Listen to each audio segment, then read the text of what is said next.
What's up, everybody? January 24th edition of the Fightful MMA Podcast. As always, pleased to be joined on Tuesdays by Elias Theodorou. He is a UFC middleweight competing very, very soon. And this time, ladies and gentlemen, believe it or not, he's not in Los Angeles enjoying the beautiful hot weather. He's not in Montreal enjoying the absolutely crazy, probably freezing weather. He's at home in Toronto, where yours truly is as well. And if you look outside his window and my window, it is snowing. And according to Elias, that's what it should be doing.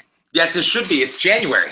It's January. This whole global warming thing has been scaring me. The poor polar bears. It's January. I'm walking out. I feel dumb in a winter coat. It's freaking me out. I don't know about you. It's freaking me out. I have a big winter jacket there that I'm sweating my balls off every single time, and it's freaking. So as in January, it snows. So believe it or not, when I drop my son off at school in the morning, it's still relatively dark. Yeah. But the time that I drop him off and come home, it's not much of it's a drive. It's being there, like getting a 6-year-old, okay, you got to take your jacket off, take your boots off. I come home today, I'm like, my grass is green. Wait, what? It's January. No. And lo and behold, not even 3 hours later or whatever, it's freaking snowing outside. So first things first, why are you home? What are you doing? Well, I'm actually in between. I did some interviews or whatever like that on whatever, talking about the fights, and then I'm actually on the process of going to Calgary for Hard Knocks 53. So just the in between, and then meeting up with a couple different sponsors and stuff like that I work with. Always the hustle, and I get to train with my coaches here too. So again, the way that there are 24 hours in a day, and if you schedule it right, you get to see all of your coaches. So I'm getting to see my coaches. So no, the reason why, because some people may not know, but Elias travels more than me. Yes, I travel a fair amount, but Elias kind of defeats me almost 2 to 3 to 1. So even I get it a lot, Elias. When I come home, or people ask me, hey, what are you doing next Saturday? Or hey, what do you do? Are you available next Friday? Or whether it's a family thing, friend thing, work thing. When I actually say I'm home, they're like, they don't know what to say. Do you get the same thing? Yeah, pretty much the same. It's a little bit of a juggle, but again, I love the nomadic aspect. I love waking up in a different place every single day, and I wouldn't change it. What differs from you and I is I don't have a son, so I can understand the family aspects and wanting to be there, especially at that young age. Every little milestone that you've seen over the past little things. Me, no, I get to be selfish at this point in regards to my life, and I love every second of it. I'm not going to lie to the people that are watching right now. If you and I are together, I got to consider you more than a little brother, almost like my son, like not getting you in trouble. Yes.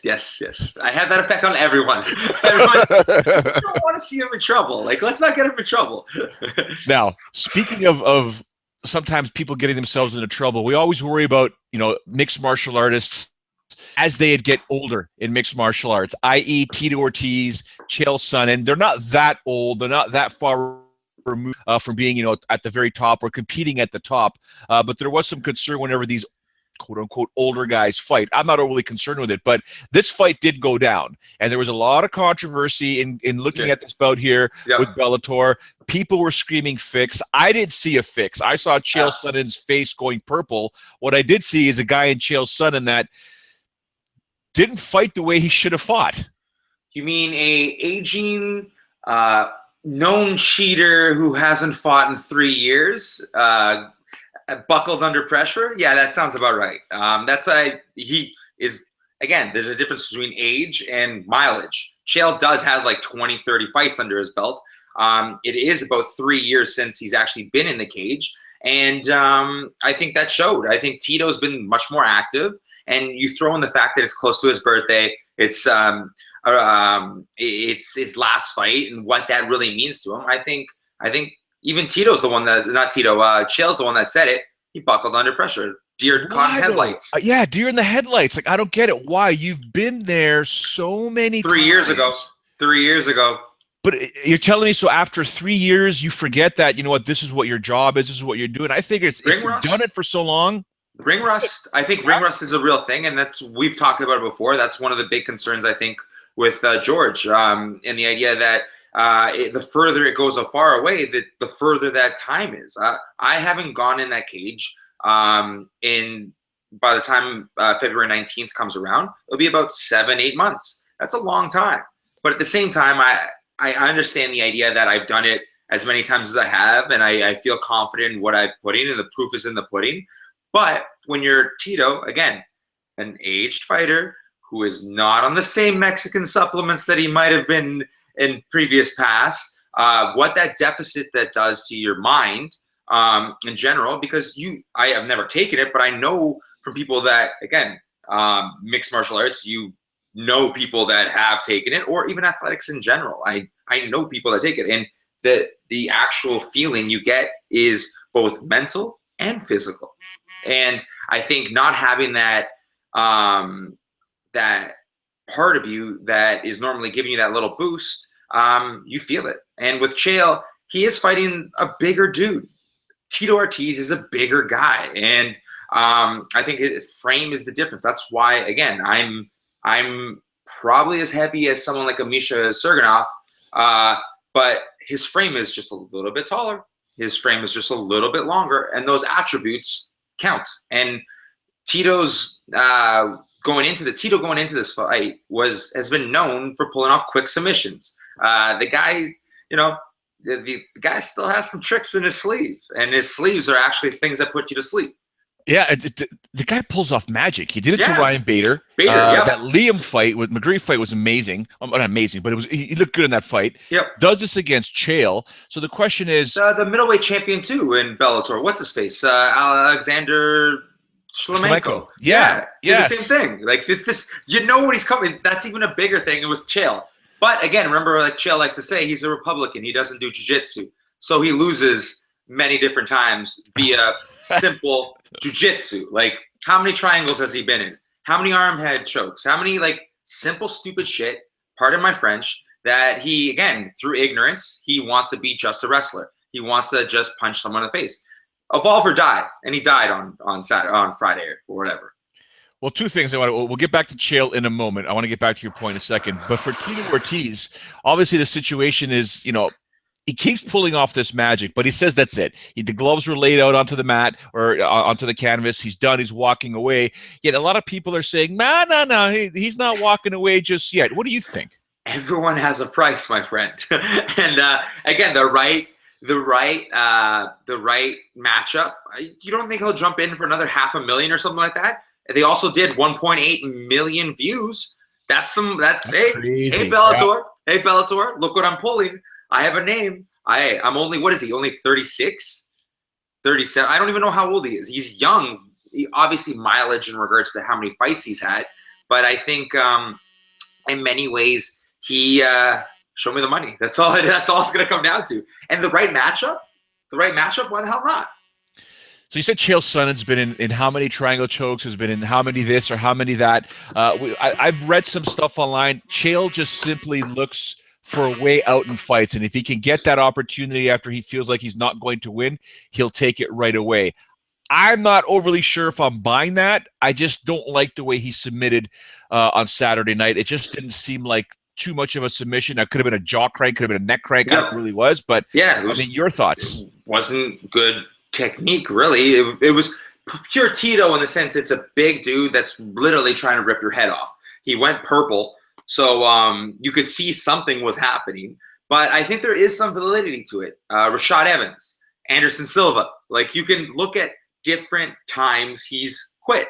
And whether it's literally, again, I've been in situations where my fights, Roger Navarez, perfect example. When I broke his arm in half, I saw his body language check out. I smelled like a shark in the water. I could literally see when he gave up, and I pounced on it. Whether he physically gave up or he gave me a quick hesitation, I jumped on it, and that's what it's all about in fighting. It's the idea that Tito was still choking. Tito was still pulling.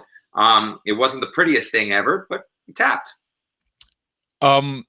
I want to be careful with how I say this because I don't want the viewers and or other fighters out there taking this the wrong way. But what Elias is saying and what others have said about Chael, I've seen this hundreds of times, maybe more. and I see it in fights that I call. And I'm always careful how I verbalize it when I'm calling a fight, because the last thing I want to say is this guy's about to quit or this girl's about to quit. But you can see it in a situation when a fighter and okay, I was about to give an example in terms of when, but it's far too recent. I'll just say it was a fight that I called. And as soon as I saw it, I looked over at my broadcast partner, and he could read exactly what was going through my mind. I'm like, and we saw the tap. It was just, he took a beating. He took a hard punch. He took something else, which I don't want to give away. And it got to the point where it was like he went from owning the center of the so I'm not going to say, to not. He was backing up, and then as soon as that fight went down to the ground, his back got taken like that, and no defense whatsoever. So you see this a lot in mixed martial arts. Is it wrong for someone like myself to acknowledge this on a broadcast? No, or just, I don't think so. What do you think? Can see it. It's body language. It's completely body language. In many ways, fighting is a dance. It's an aggressive dance, and whoever leads wins. I think if you're just watching your opponent's rhythm, what their execution, their game plan, and not making your own, you're losing. Whether that is the direct result of a tap or, let's say, a knockout. Like, again, it happens in knockouts where people just take too many shots and it's just them kind of, oh my God, oh my God, oh my God, and taking shots, and then the referee has to step in. It's them not intelligently defending themselves. That is, in some ways, especially if you're still conscious, that's you giving up in some regards. I can, again, from my own loss, I can tell you the difference of someone who, again, at no point did I quit. I was losing the fight, especially towards the end, but at no point did I quit. I kept on pushing forward. I kept on trying to find a win. There's a difference between that and, oh my God, I'm against the cage, and the referee stepped in to save me. There's a difference. Or, again, a submission. We've seen it many times before. Someone gets hit, and then someone jumps on a submission right afterwards. And that's one of the things, going back to my fight, that's one of the things I have to look at with Cesar, who I'm fighting. He's not a knockout artist by any means, but he's good at hitting someone hard and then jumping on a submission. If I quit right after I get hit, I could get tapped. And that's one of the things I'm working on in my game plan. He did that to the opponent that beat me. He hit him, he rocked him, and he jumped in a standing guillotine. I would say that's amateur hour on Tiego's side, but whatever.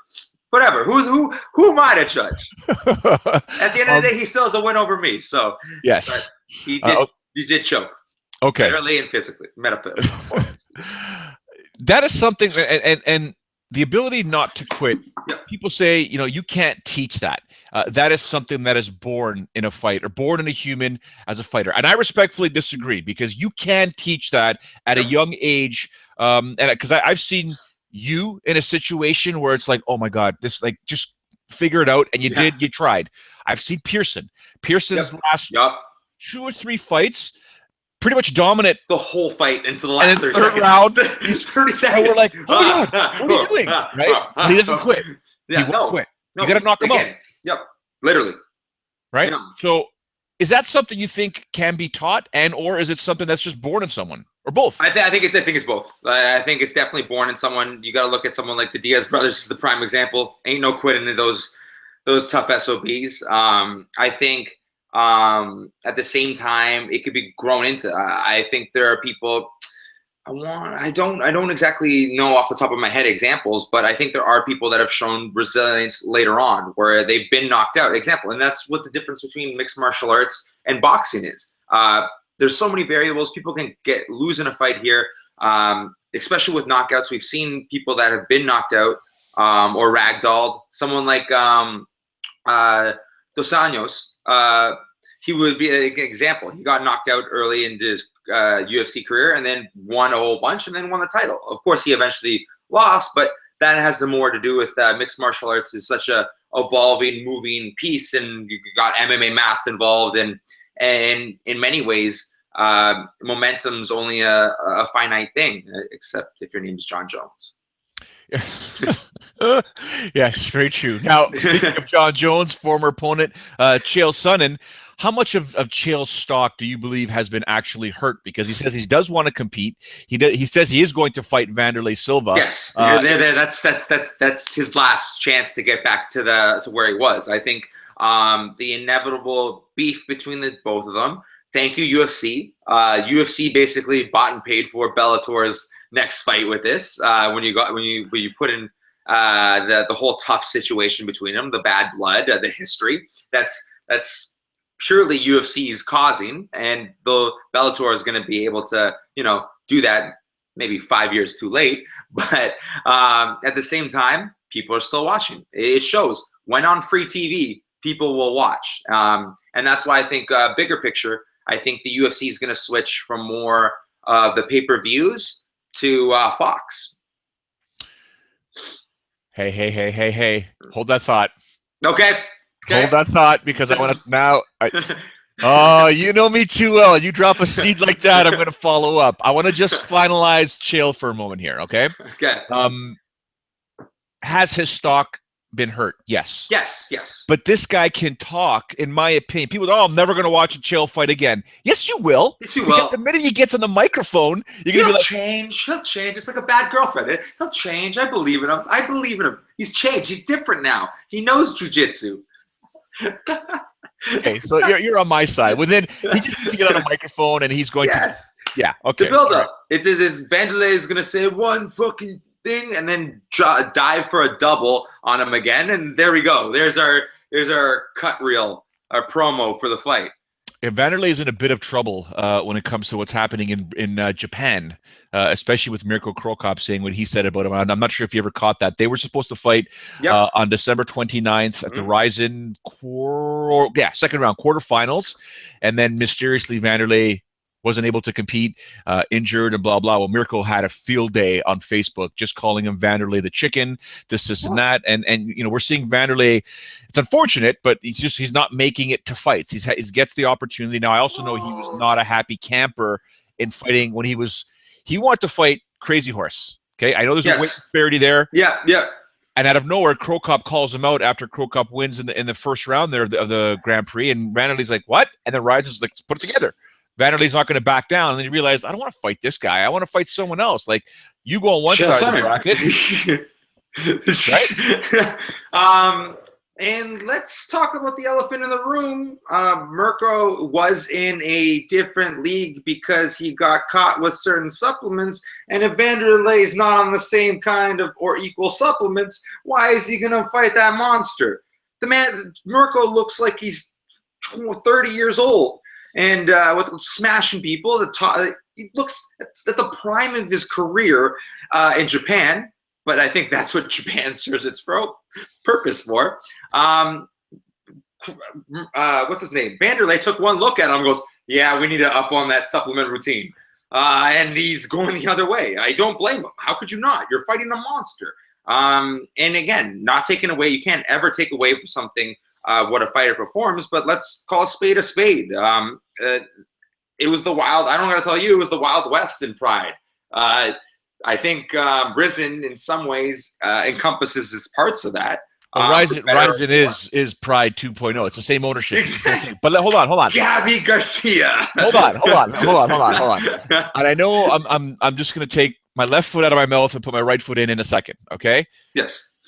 With the Japanese culture being what it is, it's extremely humble culture. Yes. They do believe in honesty, but they also absolutely adore entertainment. Freak shows. They're very honorable when it comes to fights. Rizin does, and it's very, very clear at the weigh-in meetings, because I've been there. They're very, very clear. Unfortunately, it's not on the USADA level, but they are very clear, and they tell the fighters, before fight, you have to supply X amount of urine, and do not leave the venue, do not leave the dressing room, do not blah blah until you X amount of milliliters in urine. Then you can have whatever you want. You can only drink water and blah blah. So, hold on. I know back in the day before USADA came in, that if you have a calendar and you tell somebody that I'm testing you on this date here, if they get caught, They're an idiot. Okay. Yes, it's an IQ test. It's an IQ test. Now, it's an IQ test. with that being said, left foot out, right foot's right here. I know history has proven that Japan has yet to do it, but do you think there will be a time when Japan does adopt a drug testing policy that basically says it's not a date, it's going to be basically random? Yes, when they actually have a roster that will actually be able to fight.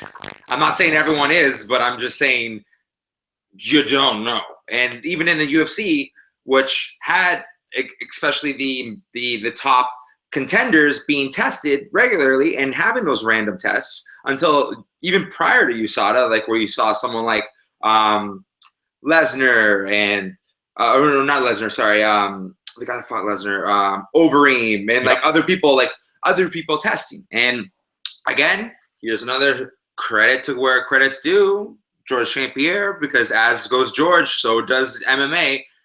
What he's pushed, and again, I don't think Rizin has that star that can push for that direction. I think it's going to be a self-authority, self-regulating thing, and I don't think it'll be there when you have situations like Gabby Garcia fighting Grandma. Plain and simple. Fair enough. I mean, I'm there. Listen, I'm there. I do play-by-play because I absolutely adore the organization. Of course. But I will definitely. I want it to succeed. I've had conversations with some of the folks there, and you know, they're preliminary in terms of what I think, but all I can say is it's Japan, man. It's just Japan, like, you know. Yep. And it serves its purpose. And with USADA, I think what you're going to see is with a lot of this new free agency, I think you're going to see some people that are eventually for money and for other opportunities. Who doesn't want to see TRT Tour kicking ass? Who doesn't want to see Tito? I'm gonna second Joe Rogan. TRT Tour is the greatest fighter that ever existed. Plain and simple. Fair enough. Before I follow up with the one statement that you made regarding the UFC pay-per-view / Fox, it just hit me on something. How pissed off is George St Pierre that he tried to change the sport of mixed martial arts by making himself and Johnny Hendricks an example when he tried to do VADA, but then the UFC Zuffa fought him on it, and obviously they had a problem with Dr. Margaret Goodman, who runs VADA, and then they bring in USADA, and then George is like, okay, finally you've done something now we're going to do USADA, and then the UFC gets sold from Zuffa to WEMI, and George is represented by CAA. Poor guy. Let's be honest. Yeah, well, poor guy. He's anything but poor. Let's be clear. Okay, financially, no, but how pissed off is he? Yes, but hey, at the very least, he can say when the history is said, he will be in many ways the darling of mixed martial arts because of his stances. He's always been on the right side of history, and no one can ever take that away from him. The man's got a pile of money, and I wish him nothing but the best. But he will, when it goes down in history, he will be on the right side of every side of history. And unfortunately, yes, but again, at the same time, it's a negotiating thing. You ask for 10, they get somewhere in between, and everyone's happy. Again, I think in many ways, it's the first part of leveraging, where the new wrench in this is the wrench in this whole conversation is obviously CAA now being the pushers of the MMA association. So you see where, again, there's been a line drawn in the sand, and again, it's all about money. It's all about money. Well, that's what I told George at the Gentlemen's Expo. I said, if you pull this off with the Mixed Martial Arts Fighters Association, or you know, whatever the backing is, okay? Yeah. Whatever the acronym is. Yes. If you're able to pull this off, not only will your legacy be intact with what you did in competition, you're setting the stage as one of the top names to do what they did, in hockey, in basketball, in football, you know, quote unquote representation for the athletes. So you will transcend, especially in modern day. We have something like the Muhammad Ali Act in boxing. Yep. We have different in regards to unions that have been set. But again, UFC, mixed martial arts, and we'll talk about UFC in general because that's where, for the most part, the money is. But now with Bellator obviously coming in the mix, the more important thing is this sport's only 25 years old. Boxing's 130. Like, again, they have 100 years on us. And obviously the pay is not anywhere near it, but there is avenues. It gives you a platform.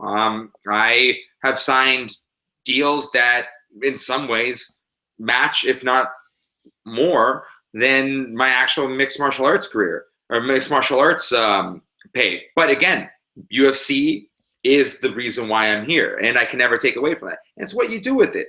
Again, I'm now the world brand ambassador for Per Plus. That pays really well. That's awesome. That is awesome.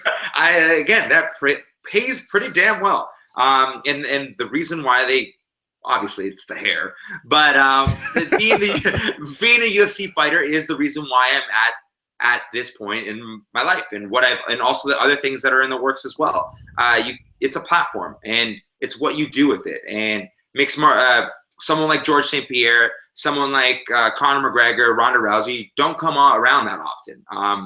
They transcend in their own rights, and George in many ways is a product of the time, because who to have better to represent a sport that, again, wasn't deemed a sport, was a niche market at best, and considered human cockfighting, than a polite Canadian to represent mixed martial arts, and being honestly a steward that will go down in history, like you said, if he is able to pull off the MMA Association in any capacity.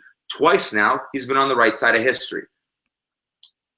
Yeah. No, you're right. You're absolutely right. Now, I actually wrote an article. It's posted on FightfulMMA.com today regarding actually, you already started talking about it, the MMA evolution, and how young MMA is basically right now in comparison to boxing and baseball and hockey. And then I explained 3 different things, which I'll probably get your thoughts on momentarily. But I do want to follow up with what you mentioned about the UFC potentially doing, Fox shows, pay-per-view shows, because Reed Kuhn, who generally joins me on Fridays, dropped a nugget that I wasn't able to follow up with because we did run out of time, and I wasn't able to talk to him last Friday because I was in Miami doing Titan, right? And he was traveling as well. So I'm going to get some information from him. But you just mentioned the UFC will be doing more Fox's the shows and pay-per-views. I mean, where is this coming from? Just different, again, reading through in between the lines with many of it. I think Bellator is shaping this too. Obviously, look what they're able to do. And something like Paige Van Zandt versus Karate Hottie are able to pull $1 million plus in their own right. Free TV. If it's on, it's on. Even if it's background noise in the middle of a party, it's still on. I think someone like McGregor will still be able to spearhead three or so cards in his own right, and you'll start getting those big pay-per-view events. If they sell, let's say, 10 pay-per-view events and they're all $1 million or close there too, then it's totally worth it rather to do that than something like the Brooklyn card, who now obviously has someone like Anderson Silva to buff it up, but I don't think he'll do anywhere the numbers of someone like Conor or even Ronda Rousey. Because the same reason why WWE never bought this, because you can't control the stars. You can't control the outcome. This is as real as it gets, and it's a hard thing to market around and focus around. And again, WME is finding this out and having to work with it. I think I said WMI like an idiot. All right. I still knew what you meant. But I didn't correct you. Well, talk about when you said you were already talking about it. I thought maybe I tweeted about it, and I read it already and didn't. I'm so stuck in this matrix. Did I already see this? No. So the one thing that I brought up regarding the evolution, right? There's 3 things. The first thing, so obviously the sport being so young, we have so many things that need to happen, or not need to happen. It's going to take some time. The first thing I said, based on what happened with my experience on Titan over the weekend, the Titan FC flyweight champion, Jose Shorty Torres, takes out Pedro Nobre, who's a UFC veteran, an absolute monster, a guy that went 25 minutes with Tim Elliott, who just went 25 minutes with Demetrius Money Mouse Johnson. And in 86 seconds, Jose Shorty Torres takes him out with a TKO, goes to 4-0. But the thing is, before he got to this 4-0, he had competed on the amateur circuit, had 24 to 25 fights. Another guy that made a debut on the card was a guy named Will Starks. This guy, in his mixed martial arts debut, Elias, looked like he had been competing in 25 fights. Well, in fact, he had 16 amateur fights. He looked like a seasoned vet, took on a guy who had 9 fights, and basically cerebrally took him apart, slowly but surely, till they got to the final minute, smelt blood, finished him off. And what I'm trying to tell people is the importance of amateur mixed martial arts. And it takes me back to when I was with Terry Riggs. In the article, I say who Terry Riggs is you know, if you know who Carlos Newton is, the first ever UFC Canadian welterweight champion, was his manager. And we were drafting up things here in Ontario, which it's another story altogether. But for amateur mixed martial arts, a beginner level, intermediate level, advanced level, you have to have 5 fights at beginner before you can go to intermediate, 5 fights before you can get to advanced, 5 fights before you can go pro. It gives you 15 amateur fights. Get that experience, then go pro, like they do in hockey, like they do in baseball, like they do in basketball, in college and stuff like that.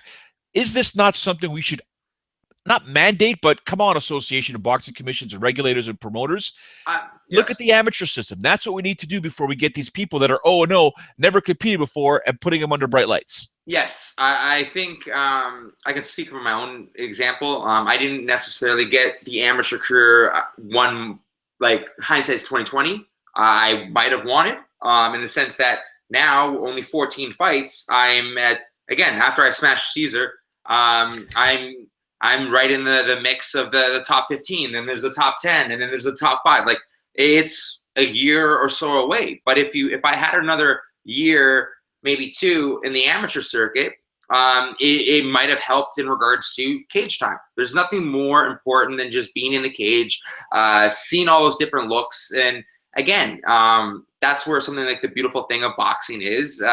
It's through the amateur system that stars and talent start showing their way through, and then eventually, again, but that's also the difference in regards to the way boxing's set up. You don't think Mayweather, all 49 of those pro fights are against actual challengers? No, there's a bunch of scrubs in there. But that serves its purpose too. That gets someone to a Mayweather level, right? It gets someone to that point. If I've seen, 30 bums in the last 15 legit competition, well, even that, I would even sway to with Mayweather. But again, it's the difference between mixed martial arts and boxing is the idea that there's so many different variables. There's MMA math into the mix and everything in between. It's really, I think more, I used to say to people all the time, why would you want to do it for free? But at the same point, I understand the importance of cage time, and that's role in growing you as developing you as a fighter, and developing your confidence, your skill, and everything in between, and the importance of game day.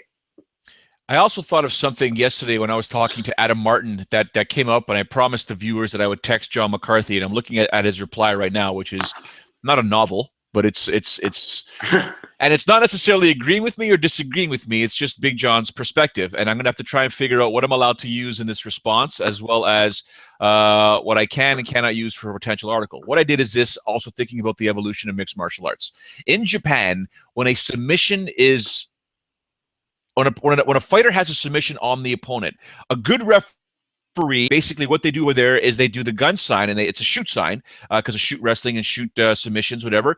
They call like shoot, right? The problem is in Japan, the translation is, do you give up? Right? Well, you don't want to say that to a fighter because there could be a misunderstanding. You just simply say there's a submission on. Done. And if you show that there's a submission on, the crowd will understand, holy smokes, there's something going on here. The judges. Yes. The judges now know that there is a situation occurring right now, that especially a judge that can't see from that angle, that's got the fighter's got their back to him. Mm-hmm. Now the judge knows, oh, there's a submission on right here. They can start looking at the 5-minute round and realize, okay, this guy had that submission on, or this guy was defending. Yeah, exactly. The idea of attack, it has the same relevance of a strike. I understand completely. Now, in my opinion, this will potentially could force referees to actually know what's happening in the cage. Yeah. Or we've got a bunch of people just yelling, shoot, shoot, shoot, and shitty Japanese. right? And that's the other issue that I'm kind of concerned with is I love the idea. Because someone playing footsies, they don't really know what a leg lock is. He goes, oh, I think he's got a leg lock. Oh, I think he's had something. So the purpose for me is to make sure the referees know exactly what they're looking at and what they're looking for, as opposed to just automatically shoot, or submission on. Shoot, no. You need to know it's on. Yeah. That's just a little TLC. No, that's not even TLC. It's salt and pepper. Is it salt pepper? Yeah, salt pepper. Yeah. Okay. But in terms of the actual idea, no, I think it's a good idea. I think again, if the hard part is going to be enforcing the referees. We already have an issue of referees in general, and referees, judges, and everything in between, of being actual mixed martial arts, lovers of mixed martial arts.